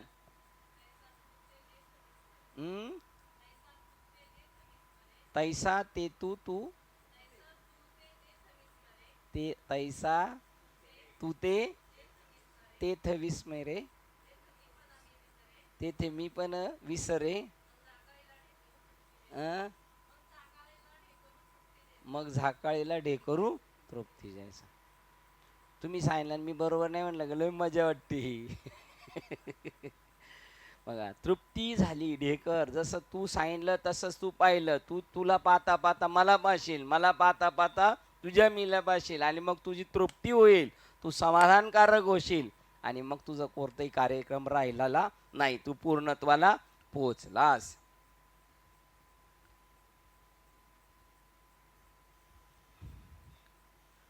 हृदय तिच्या आत्म्याची अनुभूती येऊ लागते. हृदय गुहेत स्थित असलेले ते आत्मतत्व स्थूल आणि सूक्ष्म याहून काहीसे वेगळे असते. ते परब्रह्म असून अद्वय असते. जे ध्यानमग्नतेत या हृदय गुहेत प्रवेश करतो आणि आपण स्वतःच शुद्धभूत स्वरूप होतो अशी अनुभूती घेतो, त्याला नव्या देहात प्रवेश नाही. पुन्हा एकदा सांगा, त्याला परत प्रवेश नाही. बघा, तो तिथे गेला, आता तो स्वतः शुद्धबोध स्वरूप आहोत अशी अनुभूती घेतो. एक एक टूक. तैसा तू तेथ विस्मरे, जेथे मी स्मरे. हा, तैसा तेथे तू मी स्मरे.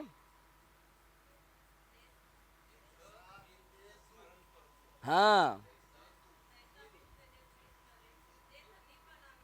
हा, तिथं तू जेव्हा माझं स्मरण करतो तेव्हा माझा मीपणा मी विसरतो. हा, मग झाकाळीला ढेकर तृप्ती. आणि मग मी माझा विसरलो, तू जेव्हा माझं, तेव्हा तू आणि मी एक झालो, ती तृप्तीची भेट झाली, आणि मग मात्र संपलं. ते म्हणतात तृप्तीचा तिकडं ढेकर आला नाही तर काय सांगतात मग, त्याचा आपण स्वतःच शुद्धबोध स्वरूप आहोत अशी अनुभूती घेतो, त्याला नव्या देहात पुन्हा प्रवेश नाही. ज्याच्यासाठी गेलं होतं ते काम पूर्ण झालं. आता त्याला नाही. अंग गुहा म्हणजेच मातेचे गर्भाशय, म्हणजेच त्याला यापुढे जन्म मरणाचा फेरा नाही. बस, बीज भाजून केलेला आहे आम्हा जन्म मरण नाही. नहा तरी देहांतीच्या मी यावे, आपण पयाते न्यावे, ही नाही स्वभाव ते आधीच मला मिळाले. आणि आता ते आधीच मिळाले आणि हा ध्यान करून करून गेला आणि त्यांना जाऊन मिळाला, आणि त्यामुळे आता त्याला जन्म मरण नाही, है की नाही. आता या जन्मी आपण देहाच्या गुहेत अडकलेलो आहोत. एकदा तुम्ही ब्रह्माशी जोडले गेलात की पुन्हा हाडामासाच्या देहाशी संबंध नाही. बघा, या देहात सुद्धा बरं का, जरी हाडामासाच्या देहात असले तरी हाडामासाचा देह नाही, तो पूर्ण चैतन्याचे तो मूर्ती आहे, ब्रह्म मूर्ती. ती जन्मतेनी प्रसंगे शरीरा सेवने अंगे तिथून अवघे 16. हा, ज्ञानेश्वर महाराजांचा तो आईशी योनीशी जो शरीराशी संबंध आला तेवढा जन्माच्या, त्याच्यानंतर ते टोटल 16 ते आता पुन्हा जन्म मरणाला कारण नाही.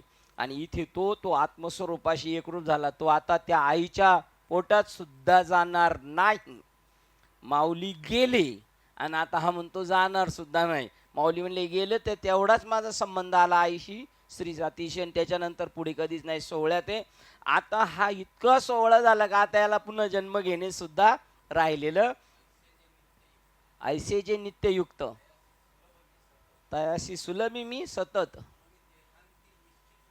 म्हणून देहांती निश्चित मीच होय. बघा, तो देहाच्या नंतर मीच होणार एवढा त्याला सोपा तो झालेला आहे. आता याच जन्मी आपण देहाच्या गुहेत अडकलेलो आहोत. एकदा का तुम्ही ब्रह्माशी जोडले गेलात की पुन्हा हाडामासाच्या देहाशी संबंध नाही, पुन्हा जन्म नाही, पुनर्जन्म हे म्हणतात. शुक याज्ञवल्क दत्त कपिल मुनी हरीशी जाणून हरीच झाले. तो केवळ परब्रह्म तया परमपुरुष असे नाव जे माझे निजधाम होऊन टाके. एकदम परफेक्ट सिंधे छई शिक्का देऊन टाकायला लगेच. बघा ना, याच्यावर सुद्धा एक ताण आणणार वाक्य याच्यावर सुद्धा, की तो पुन्हा नाही येत, पुन्हा तो हाडामाशाच्या देहात येत नाही. आणि आता असताना सुद्धा त्याचा हाडामाशाशी शरीराशी संबंध तुटला. जो बटाटा उकडलेला आहे त्याचा आता पुन्हा त्या सालीशी संबंध नाही. आमची पोरगी म्हणते तुम्हाला फक्त बटाटाच माहिती आहे काय? काही झालं का बटाट्याच सांगतात पहिले. आता बटाट्याशी त्याचा संबंध राहिलेला नाही. त्याचा संबंध कोणाशी राहिला आता? बटाट्याचा बटाट्याशी संबंध आणि सालीचा सालीशी संबंध. दोन्ही म्हणले आपण बरोबर आहे पण आपण बरोबर नाही. जेव्हा संबंध येणार तेव्हा मी अशी तुम्हाला लगेच सोडून जाणार. कोण म्हटली? साल म्हणले मी चालले निघून, आहे की नाही. असताना सुद्धा नाही. तो तुमच्या साधने मार्ग जयाकडे भाव भक्ती बळे, ते जगाचे मेळे न दिसती पण दिसती, पण ते जगाचे मेळे न दिसती. ते त्याला दिसतील पण जगासारखे ते नाहीत. आता तुमच्या साधनेचा आणि ईश्वर आराधनेचा परिपाक म्हणून हे देह ब्रह्म ऐक्य निश्चित होते. जीव ब्रह्म नाही, देव ब्रह्म ऐक्य झाले. बघा पुढेच होतं, पुढे तर नाही येणार तो दुसऱ्या देहात, पण आत्ता कोण झालाय? तो देहा सहित ब्रह्म झालेला आहे. विटे सहित चरण ओवाळी. एकार्णव झाला तरंग बुडाला, तैसा देह झाला ब्रह्मरूप एक रूप. हाय, आपलं झालंय. असं झालंय, हो झालंय. पण कधी कधी काय होतं आपलं जरा धरसोड होती. कारण ती नाव ज्याच्यावर चालती ना, तो पाणीच तसं आहे, वर खाली वर खाली. त्याप्रमाणे आपलं होतं. कधी कधी कधी आपण त्याच्यात आकाश पाळण्यात बसल्यावर एक आपल्याला तसं होतं. आकाश पाळण्यात असा असा माग पुढे माग पुढे. बरं ती सवय लागली, खाली उतरला ना तरी तो चालताना तसाच चालतो, माग पुढं माग पुढं. ती त्याच्या वळण पडलं ना. बरं त्या स्थितीची सवय नसल्या भिरभिरल्याने होतं. बरं त्याला सांगितलंय खाली बघायचं नाही, नाही तर डायरेक्ट वर.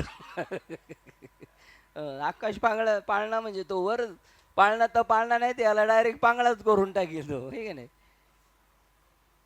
तुमच्या साधनेचा आणि ईश्वर आराधनेचा परिपाक म्हणून देह ब्रह्म ऐक्य निश्चित होते. हा संप्रदाय वारकरी संप्रदाय. वारकरी संप्रदाय म्हणजे माणसं गोळा करून फिरणं नाही. त्यानंतर योग्य तो देह योनी आणि त्याच्या क्रीडेकरिता योग्य ती परिस्थिती निर्माण करून घेण्याकरता वासना शिल्लक नसल्याने त्यानंतर आणखी जन्म नाही. बस पुरे आता नको दुजियाची सत्ता. बस बस झालं आता. जन्म नाही रे आणि का तुका म्हणे माझी भाग. पुन्हा त्याला जन्म नाही. कोणाला? जो आळंदीला गेला आणि देवाची त्याची भेट झाली, चला आळंदीला जाऊ, ईश्वरी ज्ञानाचा डोळा पाहू, ज्ञानेश्वर डोळा पाहू, मग होतील संताच्या भेटी सांगू सुखाच्या गोष्टी. ज्ञानेश्वर ज्ञानेश्वर म्हणता चुकतील फेर 84चे. आणि मग जन्म नाही रे आणि तुका म्हणे माझी भाव. त्याला या जन्मात ऐक्य झाल्यानंतर तो देह योनी आणि त्याच क्रीडे करता पुन्हा देहात यायचं आणि खेळायला वागडायला परत मला शरीर पाहिजे नको. बस आता त्याची वासना संपली. परिस्थिती निर्माण करून घेण्याकरता वासना शिल्लक नसल्याने त्यानंतर आणखी जन्म नाही. ध्यान साधनेची परिपूर्तता सांगतात. जर तुम्ही असे झालात तर तुम्हाला देहात जीवनमुक्तीचा अनुभव भेटणार. तुम्ही देहात असून देहात नसल्यासारखे देहात सहित ब्रह्म होऊन जाणार. तुमची भेट, तुमचं बोलणं, तुमची दृष्टी, तुमच्या अंगावरून गेलेला वारा हा जगत कल्याणाचा कारणीभूत होऊ शकतो. कारण ती सामान्य अनुभूती नाहीये. ती मिळवण्यासाठी मुनीश्वर, वैराग्यवंत, त्याच्यानंतर ब्रह्मचर्यव्रत पाळणारे आणि संत या सगळ्याचा पाठपुरावा करत गेले होते. आणि ती गोष्ट त्यांना मिळाली. ती जर तुम्हाला भेटली तर तुमची उंची काय असणार? ती असामान्य उंची आहे. ती प्रकरण संपलं. काय प्रकरणाचं नाव होतं? काय प्रकरणाचं नाव होतं? त्या चिंतनासाठी समरस होणारी 10 श्लोक होते. आलो जवळ. ध्यान साधना साह्य विचार. आत्मस्वरूपाच्याकडे जाताना ध्यान साधनेचे विचार होते. ध्यान साधनेला राहणारे विचार त्यांनी सांगितले. आता त्यांना आपल्याला ते म्हणतात ब्रह्मप्राप्ती झाली. इथे त्याला देह नाही, पण त्याला तसं नाही ना वाटत. मी देहासहित ब्रह्म आहे, हे जगत सगळं ब्रह्म आहे. त्याच्यामध्ये अहम आणि कर्तृत्व राहतं. का राहतं? अनादि संसार मालेच्या ठाई नित्य विषय सेविले पाहिजे. ते चित्तामध्ये दृढ ठसावलेले आहेत. त्यामुळे ते तिथे गेलो लगेच नाही म्हणत मी नाही. आता आमच्या गाडीला गाडी धक्का लागला आम्ही लगेच भांडण करतो. आणि भांडण करून झाल्यावर तो तिकडं इकडं जाताना म्हणतो उगाच नादी लागलो आपण त्याच्या. म्हणजे पण त्यावेळेला मात्र भोगता आणि करता होतो. ते म्हणतात बघा. मग त्या वासनांचा त्याग पद्धती. आता तुम्ही ब्रह्मरूप झालात पण ह्या वासना येत राहणार, कारण त्या मागे स्टॉक आहेत ना. मग त्याचा त्याग कसा करायचा त्याची पद्धत सांगतात.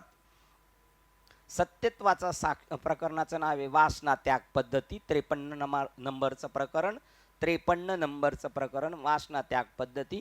आणि श्लोक क्रमांक 267. सत्यत्वाचा साक्षात्कार झाल्यावरही मीच करता भोगता आहे ही खोलवर दृढ झालेली भावना बलवान आणि अनादि वासना असते. सुटत नाही. आपलं कीर्तन कसं कीर्तन केलं मी, आपण कसं मंदिर बांधलं, मग तो करतेपणा आणि मग त्याचा काय राहतो. म्हणून माऊलींनी सांगतात जरी तुम्हाला साक्षात्कार झाला. अध्याय 9 राजविद्या राजगुह्य योग श्लोक क्रमांक 28 का 29? 28. श्लोक क्रमांक 28. अग्निकुंडे बीजे घातली ती जेवी अंकुर दसीस मुकली तेवी न फळताच अर्पिली शुभाशुभ. शुभ संपलं अशुभ संपलं आणि तो आता शेंगदाणा भाजल्यामुळे काय झालाय तो आता ब्रह्मरूप झाला. तरी सुद्धा आगा कर्मे जे उरावे मग सुखदुःखी आणि तया ते भोगावयावे. प्राप्त झालेल्या पुरुषामध्ये तो उठत असतो अहंकार मागील अभ्यास असल्यामुळे. पण त्यांनी त्याला परत वळण लावायचं त्याला, कारण हे वळण पडलेले ना, आता हे वळण लावायचं त्याला. इंद्रिय पाळीते जरी कौतुके देख देख आक्रमीला देख आक्रमीला देख दुःखे संसारिक. जर तो त्याच्या पाठीमाग गेला तर त्याला रेड सिग्नल जाईल तिथे येणार ह्या गोष्टी. पण पुन्हा परत तुम्ही अलर्ट राहायचं. त्या बलवान वासना असते की जी पुनर्जन्माचे कारण ठरत असते. कारण राहिलीच तर नेक्स्ट यावं लागेल. आपणामध्ये असणारी ती भावना आत्मतत्वाशी स्थिर तादात्म्य साधल्यामुळे निर्माण होणाऱ्या अवस्थेची अनुभूती घेत असताना जाणीवपूर्वक प्रयत्नाने घालून द्यावायची असते. ही वासना येणार. ती येणार ना तर ती अनंत जन्माची. आणि ती जर तिच्या नादी लागलो आपण तर ती पुनर्जन्माला कारण होऊ शकते. म्हणून आता आत्मतत्वाशी स्थिर तादात्म्य साधल्यामुळे आपलं निर्माण होणाऱ्या अवस्थेची अनुभूती घेत असताना जाणीवपूर्वक प्रयत्नाने घालून द्यावायची असती. कोणती? ती वासना जी करता आणि भोगता निर्माण होणारी ती टाकून द्यायची असते. तैसे भोग्य आणि भोगता, हा, दिसे आणि देखता, हा, तेही सरले अद्वैता, अभूता, अमृता, अभूता माझी, अपुता, त्याचा अर्थ काय? हम्म, हा, ते त्याच्यामध्ये बुडून गेले, एक जीव झालं. तुम्हाला समजलं होतं काय शिंदे? काय समजलं तसं? ती ओळी काय कोणला तुम्हाला, तुला कळाली होती काय म्हणत होते? अफुटा, अफुटा, असा, बरोबर. आत्मतत्वाशी स्थिर तादात्म्य साधल्यामुळे ती अनुभूती घेत असताना मी ब्रह्मरूप आहे, मी ब्रह्मरूप आहे, मग जाणीवपूर्वक प्रयत्नाने त्याच्यावर अलर्ट राहायचं आणि त्या वासना घालून टाकायच्या असतात. वासनांच्या या निरासास तोही येथेच, नंतर नाही, आज, आत्ता आणि लगेच. वासनांच्या या निरासास तोही येथेच, या जीवनातच आणि आत्ताच, लगेच मोक्ष मुक्ती म्हणतात. त्या वासनांचा निराश झाला का मोक्ष कधी? आत्ता, लगेच, इथेच मोक्ष किंवा मुक्ती मिळणार, मेल्यावर नाही. श्री शंकराचार्य मुक्ती म्हणजे काय याची व्याख्या देण्याचा प्रयत्न करीत आहेत. बघा, सगळ्या वासनांचा क्षय म्हणजे मुक्ती. काव्यामध्ये जो अचानक वृत्त बदल केला जातो तो अभ्यासकाचे लक्ष वेधून घेण्याकरताच असतो. अचानक पलटी मारतात इथे कधी कधी, आणि ती जर कळाली नाही का समजायचं हे गाळ बाबू आहे, गेलाय निघून. आचार्य अत्यानंदाच्या परिसरात प्रवेश करतात. कुठे प्रवेश करतात? अत्यानंदाच्या परिसरात प्रवेश करतात आणि आपल्याच अंतःकरणात उद्भवलेल्या दिव्य तालबद्धतेबरोबर नाचू लागतात. गाये, नाचे, उडे, आपुलिया छंदे, मनाचे आनंदे आवडीने. माझे सखे ते सज्जन, नाचे, टाळी, पिटी, अंग धरणी लोटी. माझे सखे ते सज्जन, भोळे भाविक हरीचे जन, न धरती लाज नाही जनासवे काज.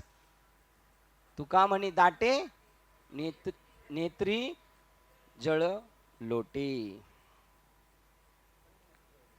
कंठी नेत्री जळ लोटे. बरं, स्वाध्यायाच्या द्वारा आणि शास्त्राभ्यासाने सत्य स्वरूप हेच खरे आहे असा जरी बोध झालेला असला, बरं, स्वाध्यायाच्या द्वारा, स्वाध्याय म्हणजे काय? स्वतःचं सतत अध्ययन करत राहायचं, आणि शास्त्राध्ययन म्हणजे ध्यान करत राहायचं. शास्त्राभ्यासाने सत्यस्वरूप हेच खरे आहे असा जरी बोध झालेला असला तरी वासनांच्या दबावामुळे तो शास्त्राच्या आदेशानुसार जीवन व्यतीत करू शकेलच असे नाही. कारण मागचा पकडा आहे ना, त्याला सत्यस्वरूपाचे ग्रंथिक ज्ञान झालेले आहे. कशाचे ज्ञान झालेले? ग्रंथिक ज्ञान झालेले. सत्यस्वरूपाचेच झाले पण ग्रंथिक, आत्मिक नाही. म्हणून काही क्रोध, मोह, आशा, निराशा त्याला सोडणार नाही. नुसते नियम पाठ करून त्याला कळणार नाही. शास्त्राभ्यास केल्यामुळे आणि युक्तिवाद शिकल्यामुळे तुम्हाला स्वतःबद्दल चांगले ज्ञान झालेले असेल, परंतु तुमच्या भोवतालचे लोक तुम्ही अगदी जसे आहात तसेच तुमच्याबद्दल कल्पना करून घेतील. वासना ह्या सामर्थ्यवान असतात. जरी तुम्ही शास्त्राचा अभ्यास केलेला असला तरी तुम्ही स्वतः जशी जाणून घेतली आहे तशी सिद्धावस्था व्यक्त करू शकालच असे नाही. जाणलेलं आहे पण अनुभूती तशी येईलच अशी, ती एक पराकष्ट आहे. त्याला म्हणतात, हे जुने महात्मे म्हणतात, तलवारीच्या धारेवर चालणं एक वेळेला सोपं आहे परंतु हे अवघड आहे.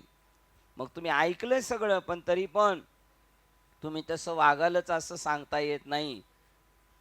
वासना या सामर्थ्यवान असतात. जरी तुम्ही शास्त्राचा अभ्यास केला असला तरी तुम्ही स्वतः जशी जाणून घेतली आहे तशी सिद्ध अवस्था व्यक्त करू शकालच असे नाही. तुमच्या वासनांचा डाग लागून ती प्रदूषित होणारच. त्याचा परिणाम म्हणून मन, बुद्धी आदिशी असलेले तुमचे तादात्म्य चालू राहणारच. पहिल्यापासून आहे ना त्यांच्याशी करार केलेला. कोणाशी? मनाशी आणि बुद्धीशी. त्याच्याशी तुम्ही मन बुद्धीशी आदिशी असलेले तुमचे तादात्म्य चालू राहणारच. आणि कर्तव्य भोक्तृत्वाची भावना तुमच्या अंतःकरणात चालू राहणार. मी करतो आणि मी केलंय आणि मी त्याचा भोग घेतोय ही राहणारच. मनाशी असलेली तुमची तादात्म्य भोक्तृत्व भावनेला जन्म देते, तर कर्तृत्व भावना बुद्धी तादात्म्यामुळे जन्म घेत असते. या दोन्ही भावना मिळून जीव द्रष्टा भावना विचार व्यक्तित्व बनत असते. म्हणून तो जीव बनलेला आहे, या दोघांशी संबंध ठेवलाय. म्हणून आता या दोघांशी संबंध ठेवायचा नाही. कर्तृत्व भोक्तृत्व हा अहंकार हेच जीवनाचे सार आहे, जीवाचे सार आहे. त्याचं काय, मी अहंकार आणि मी करता आणि भोगता हा अहंकार. आणि मग तो आता काय झालाय, जीव.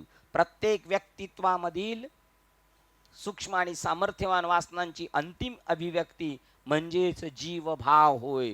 जीवभाव आहे ना, अजून वासना ठासून आहेत, अजून जन्म शिल्लक आहेत, ही त्याची अभिव्यक्तीच प्रगट होते. जीवभाव आहे म्हणजे हे सगळं त्याच्याबरोबर आहे.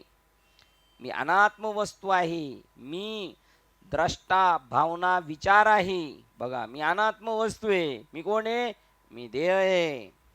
हे अनात्म कळालं तरी त्याचं सुटतोय का तादात्म्य. मी अनात्म वस्तू आहे, मी दृश्य आहे, हे मी मी द्रष्टा आहे, मी पाहतो, माझ्या भावना आहेत, माझा विचार आहे, मी जीवभाव आहे. हे सर्व संसाराचे आणि त्याच्या पुनर्जन्माचे कारण आहे. जन्म मृत्यू ही जीवभावालाच लागू असतात. हा जीवभावच एका देहातून दुसऱ्या देहात जात असतो. अशा तऱ्हेने एखाद्याने जरी शास्त्राभ्यास केलेला असला तरी सामर्थ्यवान वासनांच्या क्रीडेमुळे त्याला जन्म मरण हे पुन्हा पुन्हा असणारच.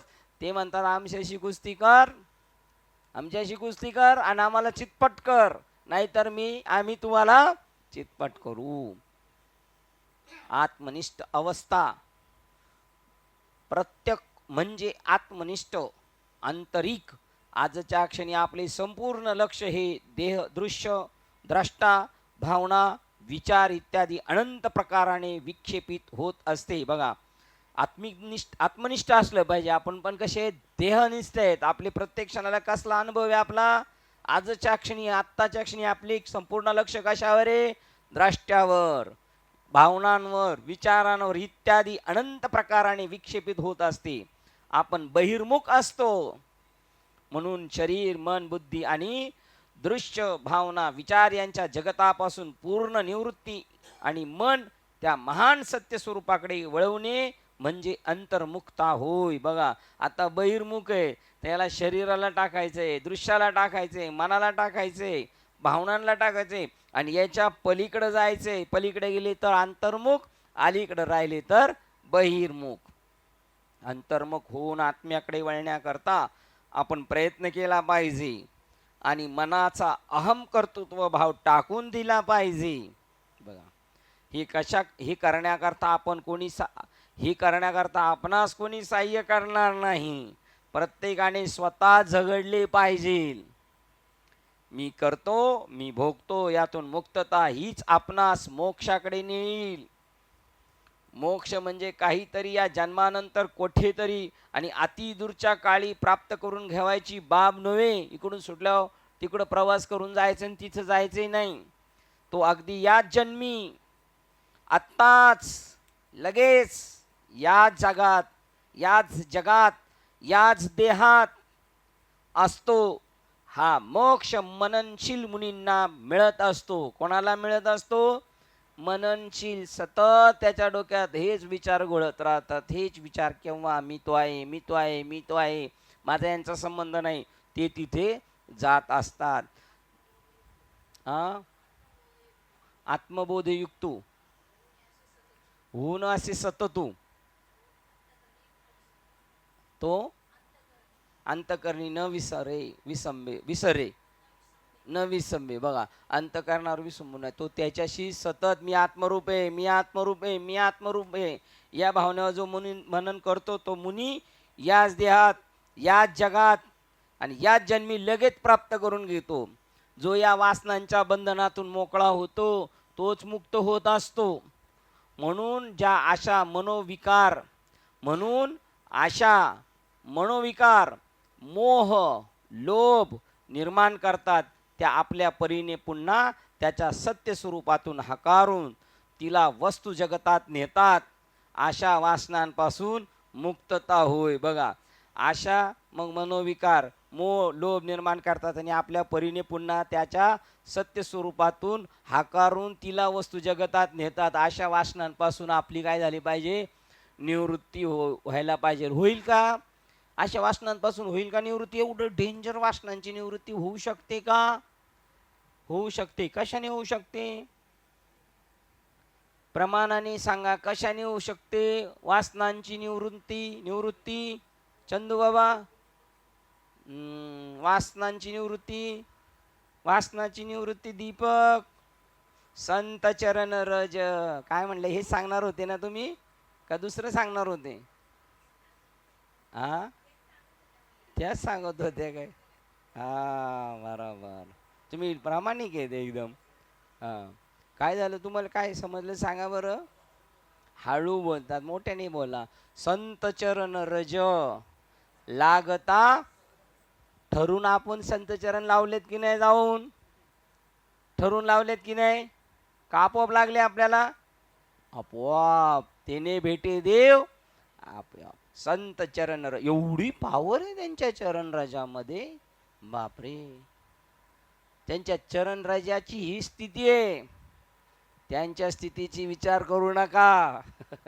त्याची कल्पना करू शकत नाही तुम्ही. तुमचं काम कशात होणार आहे? फक्त तुका म्हणे तुमची निवे तनू रज कनू लागता. रजाचा सुद्धा कण लागला तरी एवढी ताकद आहे त्यांची. तो रज कनू लागण्यासाठी कपाळाला आपल्याला नाही कळणार, ते पळतील त्यांच्या पाठीमागे. देव इच्छी रज चरणाची माती धावत चालती. त्यांचं महात्म्य कळू द्या ना, कळू द्या बरं. आता आमदार साहेब उद्या, कोणी मंत्री साहेब उद्या, त्यांचं महत्व कळालं आपल्याला. आमदार साहेब आले जायला पाहिजे इकडं, याचं महत्व कळू द्या. पळणार तुम्ही कामधंदा टाकून. असे पाहिलेत मी, असे पाहिले ते सोपन बाबा ते बघा बरं, इन्कमचा सोर्स नाही काही, पण जर बाबा रस्त्याने कोणते दिसले, दिलं सोडून पॅसेंजर, लगेच बाबा आलो मी, तुम्ही इथं थांबा. त्यांच्याबरोबर अख्खा दिवस फिरायचं, त्यांचा परत जायचा बंदोबस्त, तिकीट काढून द्यायची, खाण्यापिणे जाण्याची सोय करायची सगळी, जेवणाचं फार हॉटेलमध्ये जायला लागलं तरी.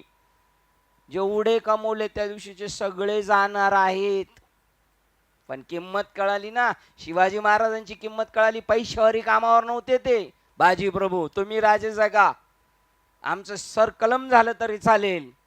ही भावना कळायला त्यांना नाही गरज. त्यांना तुमच्याकडून कोणत्याही गोष्टीची अपेक्षा नाहीये. तुम्ही काही देऊ शकत नाही. त्यांना तर नाशक्यामध्ये रुचीच नाही. एवढी पावर आहे बघा, किती डेंजर आहे. बरोबर, अगदी बरोबर. किती वेळ झाला काका सांगायला? उशीर झाला. असू द्या. किती नंबरला थांबलो आपण? बरोबर वेळेत संपलं होतं, पण राहिले 1-2 वाक्य आपण उद्या बघूया. 68 क्रमांकाचा झाला म्हणून धरू. किती ते किती झालेले? 62, 63 ते 68 झालेली सेवा. हृदयस्थ सद्गुरू सच्चिदानंद श्रीपाद बाबा रामदास बाबा अधिष्ठान विवेक चुडामणी ग्रंथ संत मालिका तुम्हा संत वृंदांच्या चरणावर सेवा समर्पित करून सेवेला इथे पूर्ण विराम देऊया. पुंडली गौरदे हरी विठ्ठल. ज्ञानदेव तुकाराम पंढरीनाथ भगवान की जय. माऊली ज्ञानेश्वर महाराज की जय. जगद्गुरु संत तुकाराम महाराज की जय. शांती ब्रह्म एकनाथ महाराज की जय. सच्चिदानंद श्रीपाद भगवान की जय. सच्चिदानंद रामदास भगवान की जय. अवधूत चिंतनम श्री गुरुदेव दत्त गोपाल कृष्ण भगवान की जय. बोल रे वैष्णव संतनी की जय. गणपती बाप्पा आता विस्मार्गे विने वाद्यज्ञ दोषावे दोषोनी मद द्यावे पसारे दाणे जे फळांची वेंकटी सांडो त्या सत्कर्मी रती वाढो. उदावरस प्रेजडो म्हणजे जीवांची वेदांते मिळाव विश्वसकर्म स्त्रिय पाव जो जे रांचे तो तिला हो प्रांड परशुराम सकळ मंगळी ईश्वर निष्ठांची माध्यळे अनवरत हो मंडळी भेटुदया उदा चला कल्पतरुचे आरव चेतना चिंतामणीचे गोडते अर्णव पियुषांचे चंद्रनेचे अवांचन मार्दंडले तापले ते सर्वाई सहस्रजन सोयले निंबवना सर्वसुखी प्रणवनी केली लोकी भजतो आदि पुरुषी आपण आणि ग्रंथो भजी वेशिशी ज्योती दृष्टादृश्य विजय व्हा हे दमणे श्री विश्वेश्वरा व्हा वेददान फसावे नगर ज्ञान देव सुख्यादाय नगर ज्ञान देव सुख्यादाय नगर ज्ञान देव शांती शांती